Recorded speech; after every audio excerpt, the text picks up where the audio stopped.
a sensory motor action. It involves about 25 pairs of muscles, and all of them have to work in a coordinated manner. We usually swallow about 1,000 times a day. Now, the food is actually moving from the mouth to the pharynx, esophagus, and to the stomach. And even in the earliest essays by James Parkinson, there was a mention about the fact that symptoms were there in terms of changes in mastication and swallowing function, even the ability for somebody to hold the saliva in their mouth. On top of this, we know that aging, as we age, we are probably going to get more problems in swallowing. And the reason is that our muscles are getting weaker, and we don't have a good coordination as we're getting older. So this probably is going to affect even further swallowing function. Now, if we place somebody in the scanner, and some participants in my studies, they have done this, and we actually lie down in the scanner and we try and see which areas of the brain are usually working while we are swallowing 5 ml of water, then you will be able to see all these nice areas, and they are marked with red on your screen, and these are just slices from a brain from bottom to the top. And you can see that there are many. There is a huge network in our brain that is working for a swallow of 5 ml of water, a single swallow. And you can see that both our hemispheres have to work in order to actually perform such a task that we take for granted. This is one image from the previous study that we have done, and this is Ms. Lisa Leon, the lead radiographer. We are in the radiology unit, and this is why we can understand what's happening when we swallow. We can take a video X-ray of somebody during the swallowing, and this is what we usually see. Here you can see the tongue moving. Someone is loading liquid on their tongue, and they're moving towards the liquid towards the back, and the liquid is passing down towards the stomach. There is some residue, as we say, some remainder of that liquid into their oropharynx, into their space at the back. And actually this may increase the risk for something to actually fall into the laryngeal area.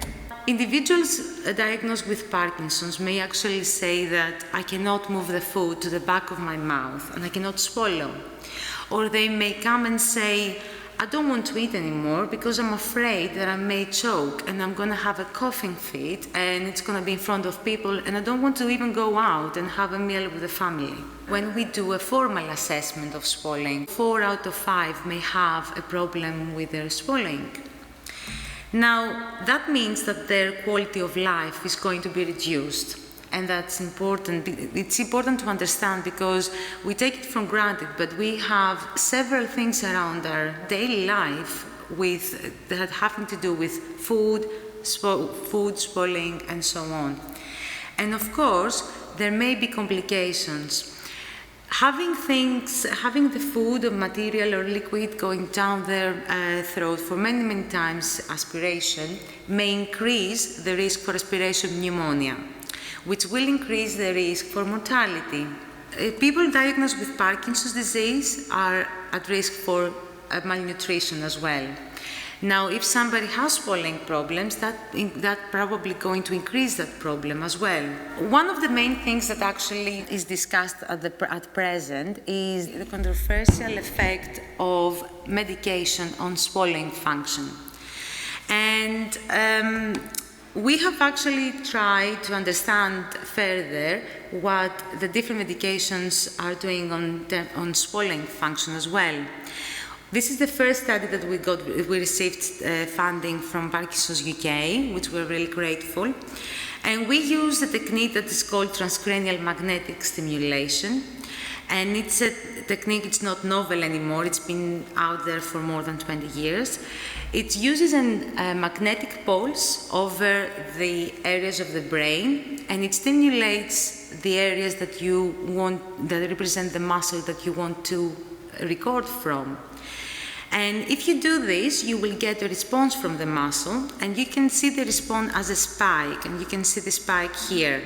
The spike becomes bigger or smaller depending on the treatment that you are going to have.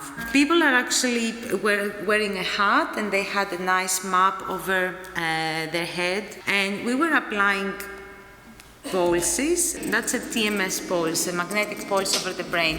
It's 200 milliseconds only, and it's pretty non-invasive. It doesn't cause any harm, and it gives us information about specific networks in the brain and how we can actually see what happens. Now, in the previous study, we had people withdrawing from medication for 12 to 15 hours before coming to Salford Royal Hospital. And then we had transcranial magnetic stimulation mapping over their cortex. We had lung function tests, and we had video fluoroscopy in the radiology unit. Then they were given their usual medication dose, and we were waiting for about 60 to 90 minutes, and we repeated the baseline. What we found was interesting. We found that we had 3 different groups of individuals with Parkinson's disease in terms of with regards to swallowing function. We had a group that didn't have any swallowing problems. We had a group that had swallowing problems only on medication, only levodopa. And we had a group that had swallowing problems both on and off.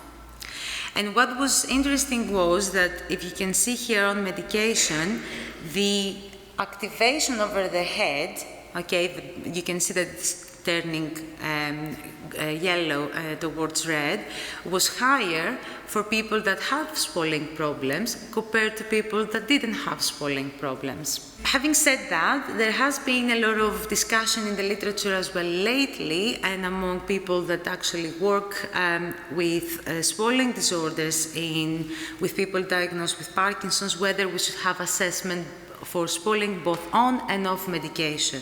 Now, in terms of therapeutics and what we are doing for swallowing impairments, of course we have bolus modification, which is changing the viscosity of the food, changing the food itself, and we have cueing in order to keep people actually during eating to be able to continue with the motor process. Speech and language therapists are the main people that actually can assess and treat swallowing disorders. We thought that what we really need to do is actually get this activation that we've seen to be the same with people that didn't, to the activation with people that didn't have swallowing problems. And one way to do it is neurostimulation. And again, this has been in the news very much so lately. And we are talking about a technique that can induce plastic changes in the brain, that can induce changes in the way that the neurons communicate with each other, and can be really focal and local. We have already worked at the GI Sciences at the University of Manchester with neurostimulation techniques. One of them is pharyngeal electrical stimulation, which is actually giving an electrical pulse through the pharyngeal muscles. And we have done a study in the past, and we have seen that actually when you give this stimulation, you can have an increased activation in the areas that control swallowing.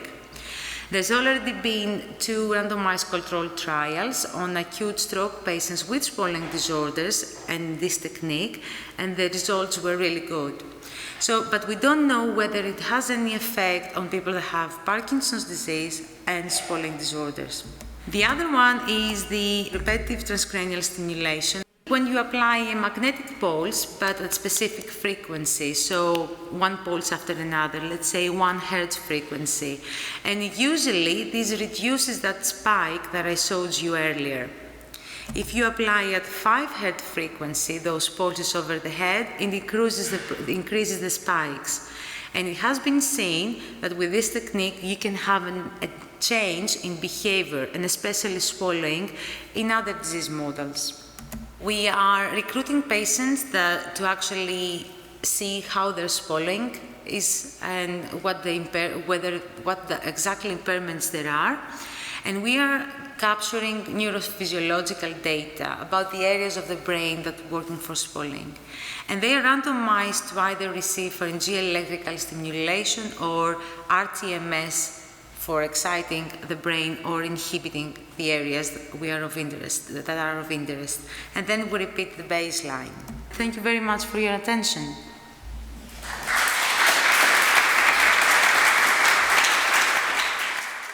I'm doing a large study looking at what types of pain people with Parkinson's get, what other symptoms go along with pain in Parkinson's, what medications work best to manage pain in Parkinson's disease. I'm currently taking part in the trans-euro research. What that's involved so far is psychometric tests, tests of mobility, as well as remembering lots of long strings of numbers and addresses and letters and things like that.